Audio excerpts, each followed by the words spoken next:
Waalaikumsalam warahmatullahi wabarakatuh. Apa kabar teman-teman semuanya? Baik. Baik. Mungkin kemarin sudah perkenalan ya di WA ya. Nah, sekarang perkenalan terlebih dahulu meskipun sama-sama di Zoom. Nama Ibu Melania Ernanda, Ibu mahasiswa pendidikan biologi di Universitas Siliwangi yang sedang PLP di SMAN 2 Tasikmalaya. Untuk selanjutnya, ketua kelas di sini siapa ya? M. Ihsan. M. Ihsan ada tidak? Ya, Bu. Muhammad Ihsan bisa memimpin doa terlebih dahulu. Ya, Bu. Sebelum kita memulai pembelajaran, marilah kita berdoa terlebih dahulu. Berdoa sesuai kepercayaan masing-masing. Berdoa mulai. Berdoa selesai. Nah, setelah berdoa, nanti Ibu akan share kepada teman-teman absensi yang harus diisi. Nah, nanti Ibu share ya. Kalau boleh tahu, materi sebelumnya kita membahas apa? Sama Ibu Dian.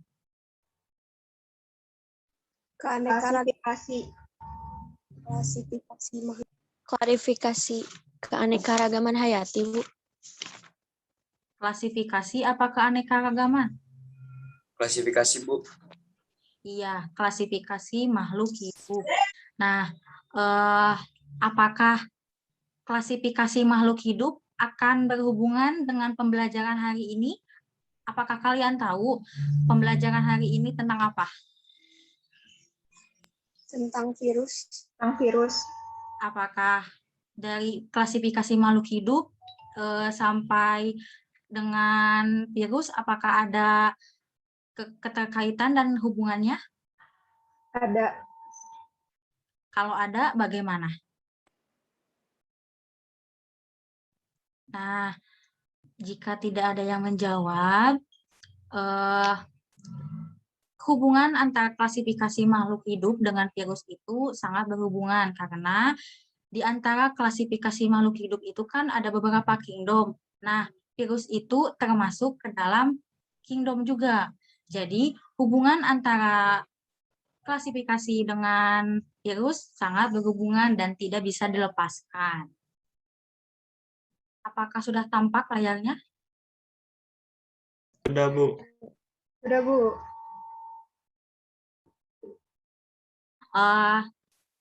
Setelah mendapatkan pembelajaran pada hari ini, Ibu mengharapkan teman-teman bisa mencapai tujuan pembelajaran pada hari ini, yaitu teman-teman bisa menjelaskan sejarah penemuan virus, menjelaskan pengertian virus, terus mengidentifikasi struktur virus, dan mengidentifikasi ciri-ciri virus. Nah, sebelum ke materi, dari gambar tersebut, apakah ada yang ingin ditanyakan? Nggak ada, Bu.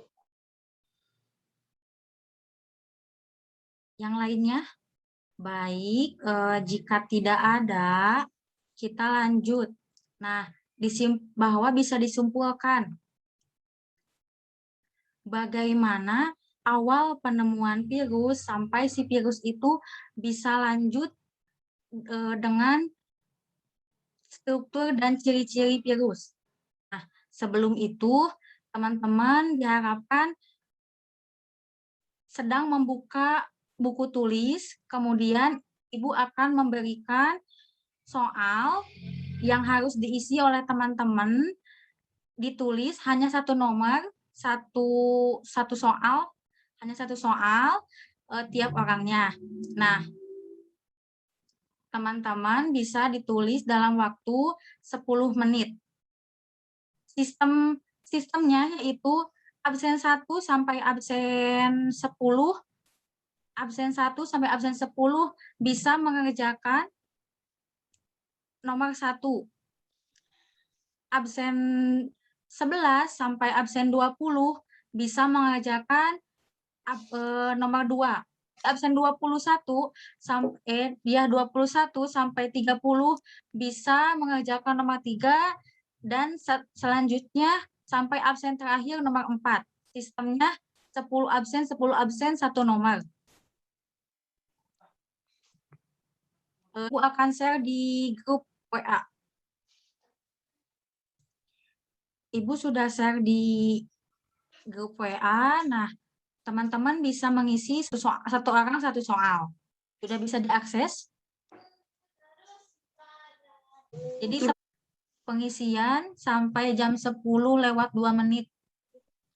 Nanti perwakilan dari tiap nomornya bisa mempresentasikan jawaban yang telah diisi oleh teman-teman semuanya. 2 menit lagi ya. Sudah selesai semuanya? Sudah, Bu. Sudah, Bu. Oke, kalau sudah, dimulai dari nomor 1 ya. Ibu panggil teman-teman 1 orang, 1 nomor. Perwakilan. Fadila ada? Ada, Bu. Bisa on cam tidak? Nggak bisa, Bu. Sudah selesai pekerjaannya? Sudah. Boleh dijawab yang nomor 1? Yang penemuan Adolf Mayer, Bu.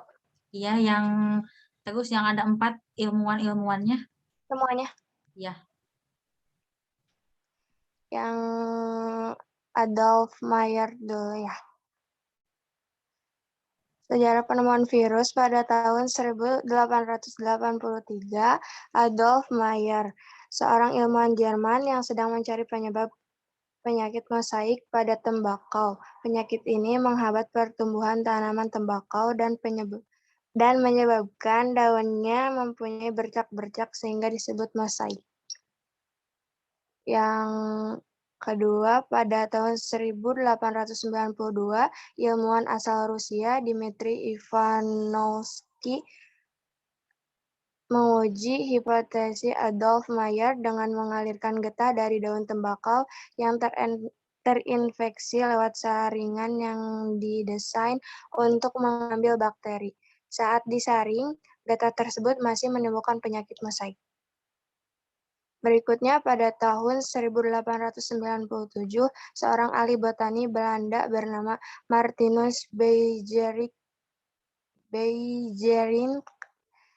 melakukan eksperimen yang membuktikan bahwa agen penginfeksi yang terdapat di dalam getah tembakau dapat berkembang biak.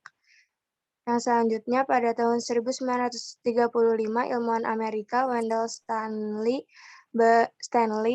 berhasil mengkristalkan partikel penginfeksi penyakit mosaik yang dikenal sebagai virus mosaik tembakau. Kemudian banyak virus lain yang dapat dilihat dengan bantuan mikroskop elektron. Udah, Bu? Oke, yang nomor 2 ada Kelvin. Apakah Kelvin ada? Oke, berarti nggak ada ya. Nah, diganti sama Muhammad Raya, ada nggak? Ada, Bu. Boleh dijawab nomor 2-nya? Mohon. Kenapa? Virus adalah suatu mikroba atau mikroorganisme yang hidup dan bereproduksi di dalam tubuh suatu makhluk hidup dan menyerang sistem kekebalan tubuh, menyebabkan berbagai penyakit, contohnya corona. Ia menginfeksi manusia melewati berbagai hal dan bereproduksi di dalam tubuh kita, lalu menyerang kekebalan tubuh yang menyebabkan berbagai macam penyakit. Baik, nomor 3 dijawab. Najwan ada? Ada, Bu. Bisa menjawab nomor 3? Tapi belum semua, Bu. Belum semuanya, tidak apa-apa, nanti dilengkapi sama temannya. Oh, struktur virus yang satu kapsid, kedua kepala, ketiga isi tubuh, keempat leher, 5 ekor, 6 penyegar dasar, 7 serabut ekor. Fungsinya memberi bentuk virus dan melindunginya dari lingkungan luar. 2. Menyimpan asam nuklir. 3. Mengendalikan reproduksi virus. 5. Alat yang digunakan virus untuk menempel pada inang. Baru itu, Bu. Baik, bisa ditambahkan oleh Panji. Iya, Bu. Panji absen berapa? 25. Bisa menjawab nomor 3? Oh iya, bisa. Bu, maaf, Bu.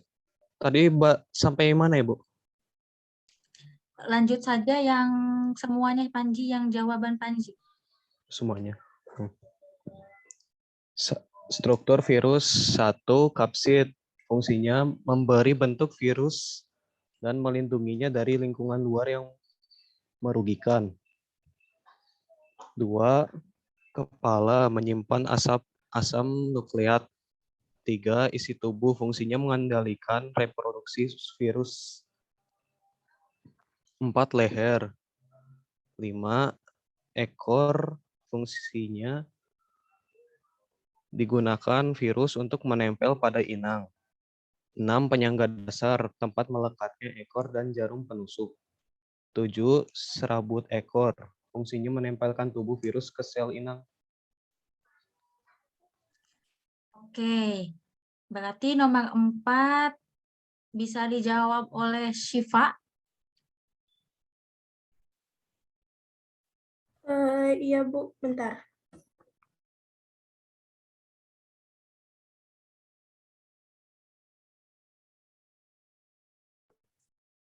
Ciri-ciri virus yaitu 1. Tidak memiliki sel, 2. Tidak memiliki protoplasma, 3. Hanya memiliki satu jenis asam nukleat, 4. Bentuknya bervariasi, 5. Ukurannya sangat bervariasi, 6. Hanya dapat hidup pada jaringan hidup. Oke, Ibu bisa verifikasi jawaban dari teman-teman ya.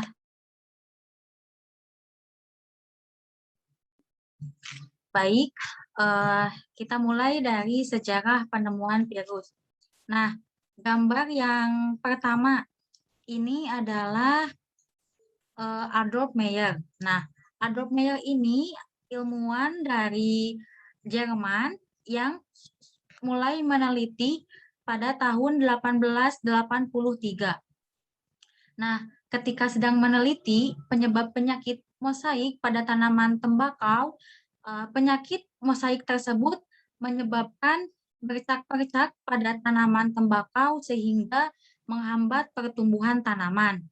Nah, kemudian Adolf Meyer ini berusaha dengan meneliti memindahkan getah yang dari tanaman yang sakit, kemudian dipindahkan ke getah yang tanaman yang sehat. Kemudian tanaman yang sehat tersebut yang sudah ditempelkan getah yang tanaman yang sakit, maka tanaman yang sehat juga ikut terkena infeksi virus. Nah, kemudian Adolf Meyer ini berusaha untuk meneliti di mikroskop, tetapi menggunakan mikroskop yang biasa sehingga si benda asing tersebut belum diketahui jenisnya apa, strukturnya kayak gimana. Nah, dilanjutkan ke Dmitri Ivanovsky. Nah, Dmitri Ivanovsky ini eh, seorang ilmuwan Rusia yang mulai meneliti pada tahun 1892. Nah, Dmitri Ivanovsky ini melakukan percobaan getah tanaman tembakau berpenyakit dengan disaring menggunakan saringan yang didesain khusus untuk menyaring getah dan untuk menyaring bakteri yang ada di tanaman yang sakit itu. Nah, kemudian penyakit pada tanaman tembakau yang sehat ternyata si saringan tersebut masih menimbulkan penyakit mosaik. Kemudian si Dmitri Ivanovsky ini menyimpulkan bahwa bakteri tersebut lebih kecil strukturnya sehingga tidak dapat dilihat secara mikroskop dengan mikroskop yang biasa. Dilanjut lagi nih pakai seorang ilmuwan, Martinus Beijering. Nah, Martinus Beijering ini seorang ilmuwan ahli botani Belanda yang dimulai pada tahun 1892. Nah, membuktikan eksperimennya bahwa agen penginfeksi yang terdapat di saringan tersebut dapat berkembang biak. Nah, Beijering ini menyemprotkan getah yang telah disaring ke tanaman yang lainnya. Kemudian tanaman yang lainnya itu disaring lagi sehingga memerlukan tanaman-tanaman yang banyak untuk disemprotkan getah bakteri yang ada di penyakit itu. Nah, tetapi si tanaman itu masih tetap sakit dan Martinus Beijering ini menyimpulkan juga bahwa bakterinya strukturnya lebih kecil dan si benda asing itu masih disebut bakteri belum ke virus.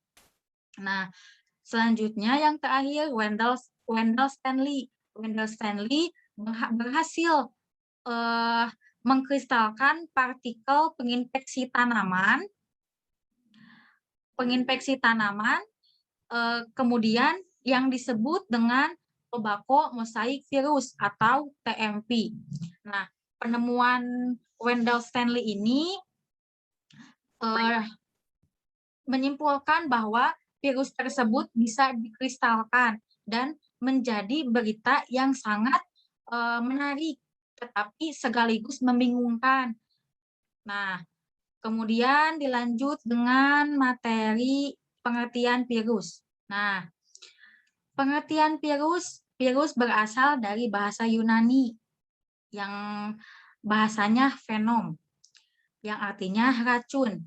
Nah, para ahli biologi terus mengungkapkan hasil virus ini sehingga akhirnya partikel dikelompokkan sebagai makhluk hidup dalam dunia tersendiri, yaitu virus. Secara umum, virus merupakan elemen genetik yang mengandung salah satu asam nukleat saja.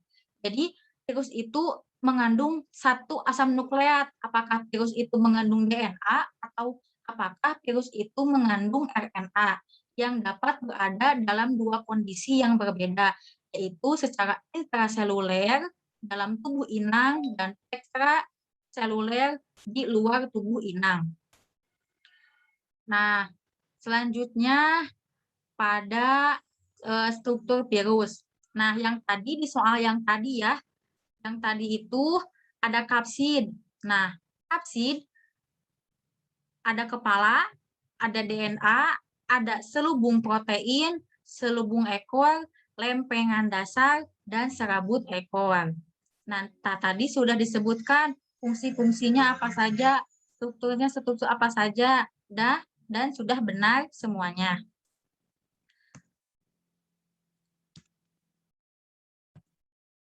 Selanjutnya pada ciri-ciri virus. Nih, ciri-ciri virus ini aseluler, yaitu tidak memiliki sel. Kemudian yang kedua, virus memiliki ukuran tubuh yang sangat kecil, antara 20 nanometer sampai 300 nanometer. Nah, virus berukuran kecil ini memiliki diameter kurang lebih 20 nanometer lebih kecil dari ribosom. Jadi virus itu makhluk hidup yang paling kecil gitu. Nah, hanya memiliki satu asam nukleat saja, DNA saja atau RNA saja. Karena virus kalau diklasifikasikan memiliki dua macam, yaitu virus yang mengandung RNA dan virus yang mengandung DNA. Nah, dapat digolongkan sebagai benda mati karena dapat dikristalkan dan tidak mempunyai protoplasma. Tetapi virus juga bisa disebut benda hidup karena bisa memiliki kemampuan metabolisme, memiliki kemampuan reproduksi, dan memiliki asam nukleat. Jadi virus itu bisa dikategorikan sebagai benda mati, bisa dikategorikan sebagai benda hidup. Nah, yang keenam, hanya dapat berkembang biak di dalam sel atau jaringan yang hidup. Kemudian yang ketujuh, bentuk tubuh virus bervariasi, antara lain berbentuk batang, bulat, opal, filamen, persegi, banyak, dan seperti huruf T. Seperti yang tadi, yang struktur tubuh virus yang disoal itu memiliki bentuk tubuh T, yaitu virus bakteriofag. Nah, teman-teman, di sini sampai sini apakah ada yang ingin ditanyakan? Cukup, Bu. Sudah paham? Ibu, aku mau nanya. Ibu. Iya, bagaimana? Ibu, virus juga termasuk sifatnya parasit ya, Bu ya? Iya, kalau virus sifatnya parasit. Oh ya, Bu. Makasih, Bu.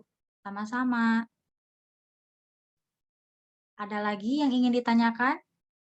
Nah, Ibu akan memberikan tugas proyek kepada kalian, tetapi kelompok. Tugasnya membuat poster tentang bahaya virus AIDS. Kelompoknya nanti Ibu berikan setelah slide ini ya. Ibu, maaf izin bertanya, untuk tugas poster, itu posternya mau digital atau langsung di kertas, Bu? Digital.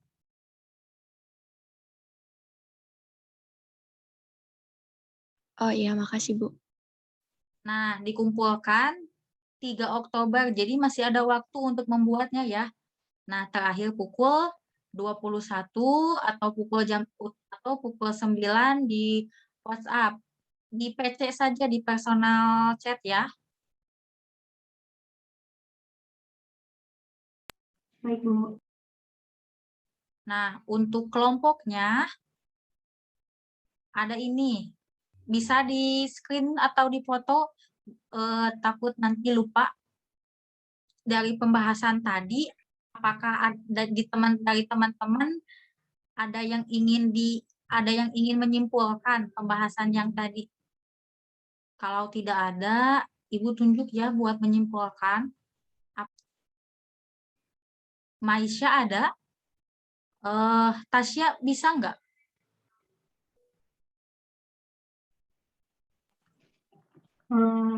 Ibu, kalau misalnya cuman kayak tadi kita belajar tentang ini nggak apa-apa, Bu? Nggak apa-apa. Sok aja. Jadi tadi kita sudah mempelajari bagaimana sejarah penemuan virus dari beberapa ahli. Kemudian kita mendapatkan pengertian dari virus, lalu kita mengetahui bagaimana struktur virus, dan juga terakhir yaitu ciri-ciri dari virus. Dan ini yang tadi saya tulis, ciri-ciri dari virus yaitu pertama, virus bukan sel karena tidak mempunyai protoplasma, dinding sel, sitoplasma, dan nukleus. Kedua, dapat digolongkan sebagai benda mati karena dapat dikristalkan dan tidak mempunyai protoplasma. Yang ketiga, dapat digolongkan benda hidup karena memiliki kemampuan metabolisme, reproduksi, dan asam nukleat. Keempat, hanya dapat berkembang biak di dalam sel atau jaringan yang hidup. Yang kelima, organisme termasuk organisme subrenik atau hanya dapat dilihat dengan mikroskop elektron. Yang keenam, bersifat parasit. Yang ketujuh, berasal dari bahasa Latin, yaitu venom, yang berarti cairan yang beracun. Sekian, Bu. Terima kasih. Oke, bagus. Pengertian virus menurut Muhammad Ihsan. Virus adalah kata lain untuk racun. Benar kan, Bu? Ya, terus?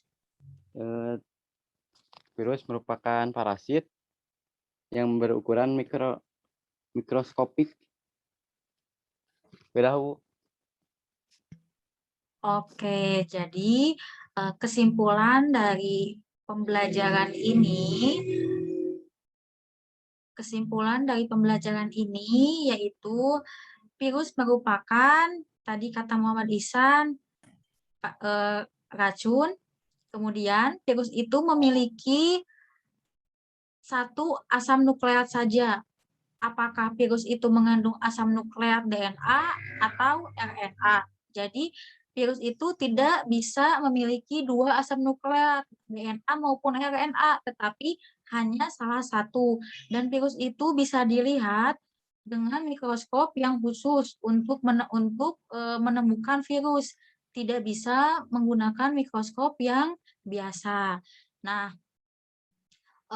kemudian virus itu bersifat parasit dan bisa disebut benda hidup atau benda mati.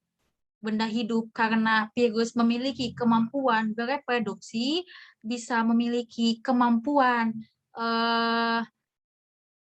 metabolisme, tetapi kalau benda mati karena virus dapat dikristalkan. Paham sampai sini? Paham. Ada yang ingin ditanyakan lagi?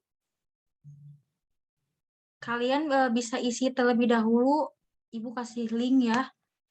Cuma 5 kata tentang virus. Itu di kolom chat.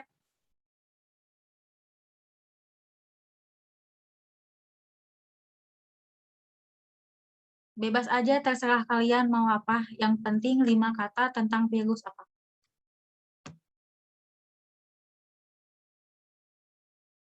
Oke, baru 2 orang yang masuk. Baru 9 orang yang masuk yang sudah mengisi.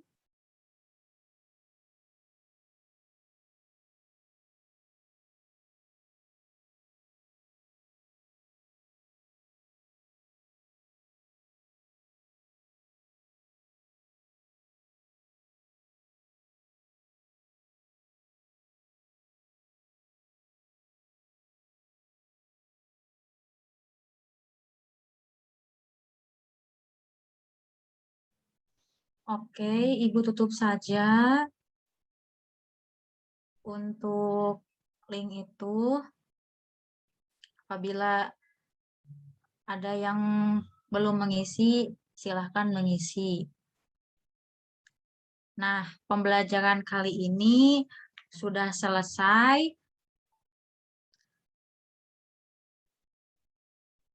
Oke, pertemuan kali ini dicukupkan selesai. Kita ketemu lagi di minggu depan. Untuk tugasnya mohon dikerjakan dengan kelompok dan dikumpulkan pada tanggal 3 Oktober terakhir pada pukul 9 malam di personal chat melalui WA. Terima kasih. Mohon maaf apabila banyak kesalahan. Wassalamualaikum warahmatullahi wabarakatuh. Teman-teman bisa meninggalkan ruangan. Waalaikumsalam Waalaikumsalam warahmatullahi wabarakatuh.